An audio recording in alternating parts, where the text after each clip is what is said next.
Inició todo al mudarnos de ciudad. Fue principalmente por esa horrenda vivencia en la escuela. El nuevo pueblo parecía ser un tanto menos urbano. El nuevo vecindario estaba pegado a un bosque. Bosque que inmediatamente identifiqué como un excelente lugar de distracción para explorar y perderme en sus infinitos árboles y su abundante tono verde, mezclado con el marrón de los troncos. Solo mis padres me advertían que llegara a casa antes de que anochezca, para evitar un encuentro con algún depredador o alguien de malas intenciones. Mi nueva escuela, que estaba más dentro del pueblo, era simple y común, con el toque de que mis nuevos compañeros me terminaron cayendo mejor que los anteriores, que pese a lo que pude llegar a pensar de ellos, que en paz descansen, junto a él también, pese a lo que hizo. Prefiero no mencionar más ese asunto. El punto no era mi nueva casa o escuela, sino ese bosque. Todas las tardes, al terminar mi tarea y la comida, salía de casa y sin falta lo exploraba. Cada día me adentraba más y más.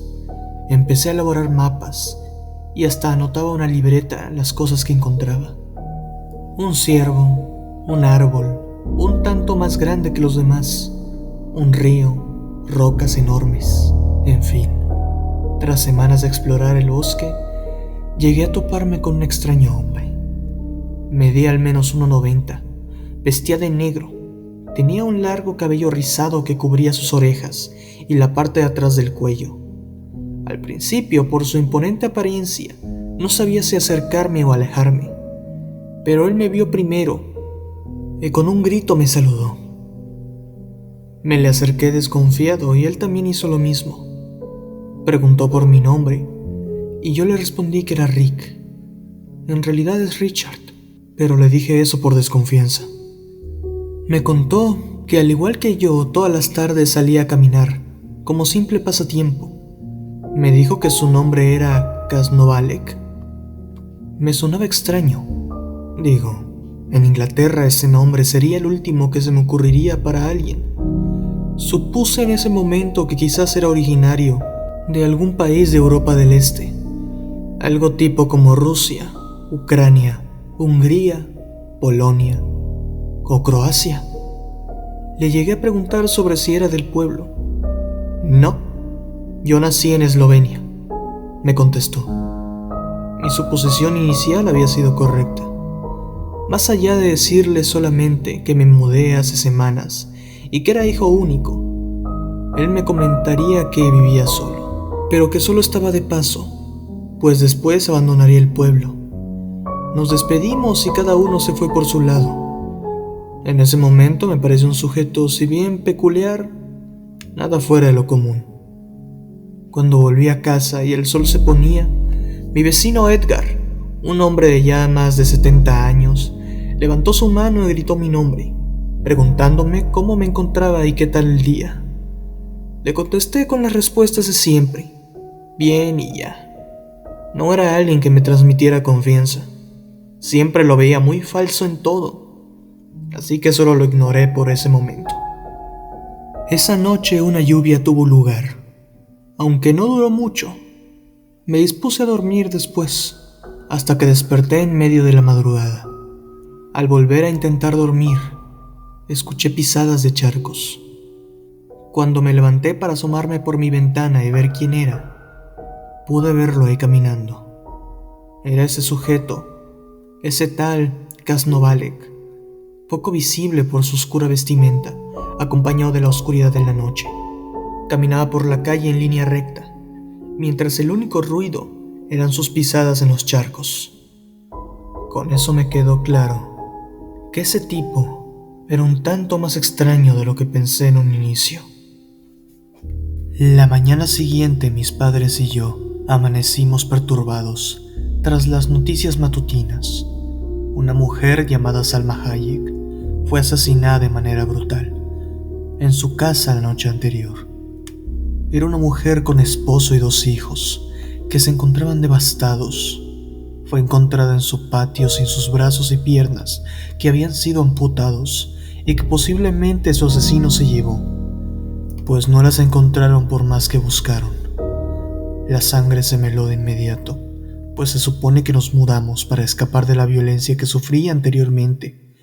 Mis padres notaron angustia y terror en mí, así que me abrazaron intentando calmarme. Funcionó en ese momento. Después, mi padre y madre fueron al trabajo y yo a la escuela después. En el colegio no paraban todos de hablar de lo mismo. La pobre Salma Hayek, que murió y fue encontrada sin sus extremidades. Mis compañeros seguían hablando sin pausa de la muerte de la señorita Hayek. Solo se callaron cuando por fin las clases iniciaron y el maestro de cada aula silenció a los estudiantes de su respectivo salón para dar comienzo a la clase. Pero cuando el receso inició, fue lo mismo. A mí ya me había hartado toda esa molesta plática, pero un buen amigo mío que seguía con eso dijo algo que me asustó todavía más. Es como esas 6 personas asesinadas hace 5 años. Le pregunté, ¿qué? Y él siguió hablando. Me daba miedo lo que podría escuchar, pero la curiosidad me ganó. No tengo mucha memoria de lo que ocurrió, pero cuando yo era más pequeño se hablaban de grotescos asesinatos. Todos siempre tenían partes faltantes, cabezas, órganos, extremidades. Dios mío, si una vez hasta a alguien le faltaba el miembro vi... ¡Ey! No sigas, por favor, cállate, dijo un compañero mío en ese momento, golpeando la mesa en la que comíamos, y esta vez él habló.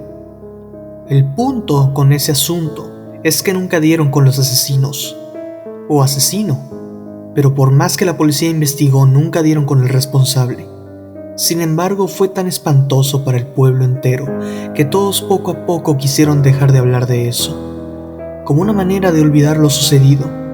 Enterramos esa historia en el pasado, una historia de la que no hay que hablar, mucho menos con los adultos, pues ellos recuerdan mejor el suceso. En esos días llegó a haber toque de queda. Los padres no dejaban a sus hijos salir de casa y siempre los acompañaban al colegio.